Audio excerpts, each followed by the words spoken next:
If you have 1,000 new customers and then you have 1,000 return customers, next year, you still have 1,000 new customers, but now you have 1,500 returning customers. What is that, Mur? More. Mur increases. If you constantly add 1,000 new customers every year, your Mur compounds over time.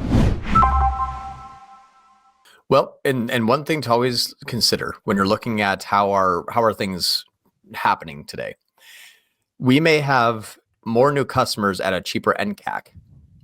And this is just the last week's worth of performance. We're now down to $12. It's down more. Insanely low NCAC. It was 31 before, right?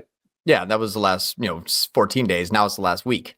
So this thing is just that's why those new customers are just I mean, this thing is getting down to $12 now. That's fantastic. Wow. Now, if there's $12 NCACs, but your MER is decreasing, this metric here is talking about 1/3 of the revenue. This metric here is talking about 3/3 of the revenue. Right. So our ad spend is only going to the yellow group here in this pie graph. Our ad spend has nothing to do with the fluctuating green metric, which is $137,000 in repeat sales, where only 92,000 are new. Not 92 of them. Out of 248, 137 is returning.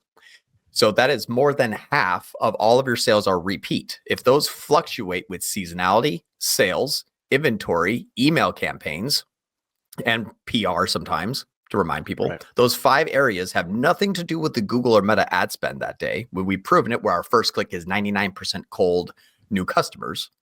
But as those fluctuate, you should not penalize where you're grabbing those new customers, because MER compounds. Every new customer we get, we can bake in probably 3 more additional sales. So the more aggressive we go on the orange, the good news is technically we can have even more green.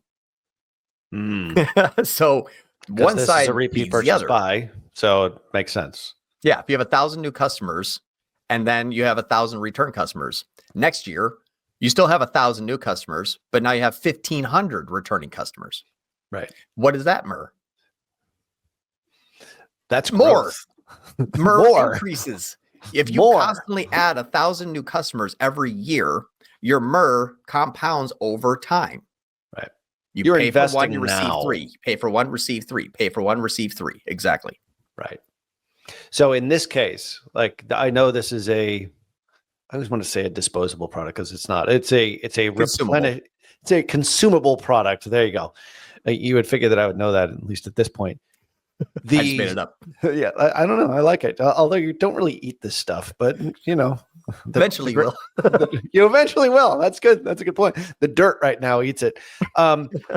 So if in this client's, like, their lifetime value of a customer, do we know what that metric is? Do we know typically when that second purchase happens after the first purchase? Can we extrapolate that out? Because what you're really saying is, we're investing now for your future growth. Things don't look incredibly spectacular right now, because there's some metrics that are pretty much the same, but we're adding new customers in, which is what you hired us for. This is literally the most painful, worst part of their journey ever. Right. It's literally the most expensive, the most painful, the worst it's going to look. It really is, because when you focus all of your ad spend on new and you don't pad your day with half returning, it becomes a lot easier to show successes. Right. So for this other company, this other client here, as an example, high amount of subscription. So we have a lot of subscribers in this company here. Last 12 months, we made $100 million. It's been fantastic. However, that's because every day we wake up, and before we roll out of bed and even look at the paid media platforms, we've already made 80 grand. Yeah. So all of our subscriptions get charged that day. We wake up with $100,000 in the bank and say, should we spend $1 today? If we spent $1, my MER is infinite. It's a billion %, because we spent $1 and made 100 grand. That's the sum total of a lot of work, though. Oh, 100%. But MER compounds. Right. That's the thing. Mm-hmm. This isn't a cash machine where you put in your card and money magically comes out like that. Right. You might put your card in. You might not get a lot, like you might get $1 or so, but like the real dollars happen if you stood there in front of the ATM for maybe a couple of months, depending on what the life cycle of the product is. In this particular case, and we know that client extremely well, it's like every morning you get up, you've already made $100,000 in revenue.